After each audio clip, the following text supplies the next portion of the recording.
ಮಣ್ಣಿನ ಮಗನು ಇವನು ಕೊಡುಗೈದಾನಿ, ಚಿನ್ನದ ಮಗನು ಇವನು ಅದ್ಭುತ ಜ್ಞಾನಿ.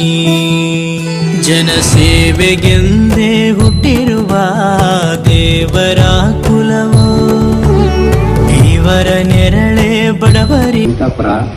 ನನ್ನ ಮಗಳ ಹೆಸರು ಲತಾ, ಅಮೃತಜ್ಯೋತಿ ಕಾಲೇಜಲ್ಲಿ ಓದ್ತಾ ಇದ್ದಾರೆ. ನಾನು ಆರ್ಥಿಕವಾಗಿ ಸ್ವಲ್ಪ ಹಿಂದುಳಿದಿದ್ದೀನಿ. ನಾನು ಫಿಸಿಕಲ್ ಹ್ಯಾಂಡಿಕ್ಯಾಪ್ಟು, ದುಡಿಯೋಕ್ಕಾಗಲ್ಲ.